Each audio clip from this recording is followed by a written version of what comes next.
Good morning class. आज अपना नया चैप्टर, जैसे कि अभी आपको मैंने एक वीडियो के तहत बताया था, वर्कशीट की वीडियो। अब मैं कुछ स्लाइड्स दिखाती हूँ आप लोगों को, जिसमें और अच्छे से आपको क्लियर होगा। यहाँ पे आप देख रहे हैं उत्तक के बारे में आज हम जानेंगे।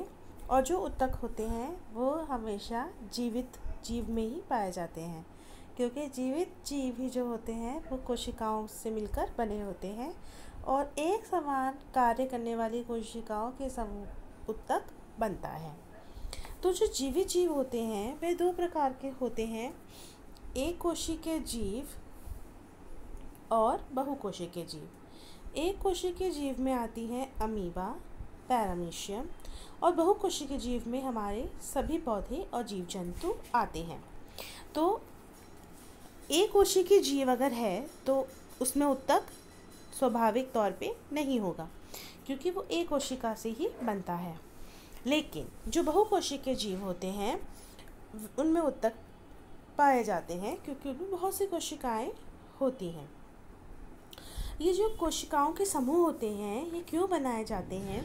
ताकि जो बॉडी या जो हमारा शरीर है पौधे का या जीव जंतु का, वो कई प्रकार के कार्य करते हैं उसके अंग, तो सभी के लिए अलग अलग काम निर्धारित होता है।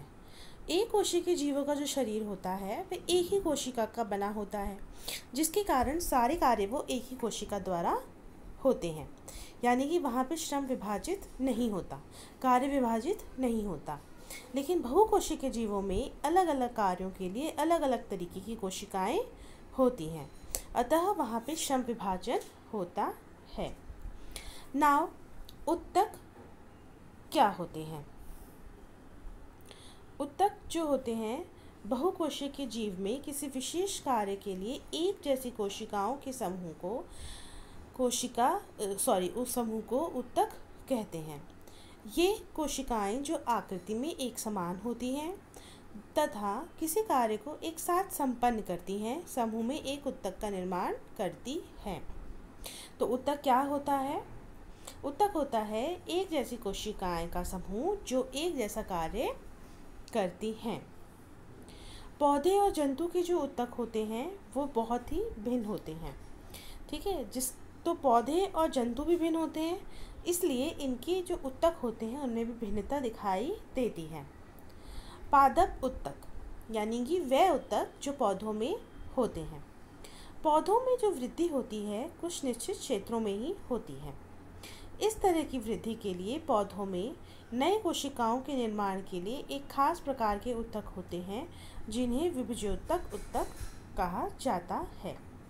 विभज्योतक उत्तक 3 टाइप्स के होते हैं। हमारी शीर्षस्थ उत्तक, कैम्बियम उत्तक या पार्श्व उत्तक और अंतर्वृष्टि उत्तक। यहाँ पे आपको डायग्राम दिख रहा है। एपिकल शीर्षस्थ विभज्योतक पौधे के यहाँ ऊपरी हिस्से पे पाया जाता है। अंतर्वृष्टि उत्तक टहनी का जो अंत होता है वहाँ पे पाया जाता है, इस हिस्से में। और पार्श्व उत्तक उसके इधर पाया जाता है परिधि में, ताकि वृद्धि हो सके। इसकी कुछ महत्वपूर्ण बिंदु हैं कि शीर्षस्थ विभज्योतक जड़ों और तनों के अग्र भाग में मौजूद होता है। अग्र यानी आगे वाले भाग, यानी कि टिप पर।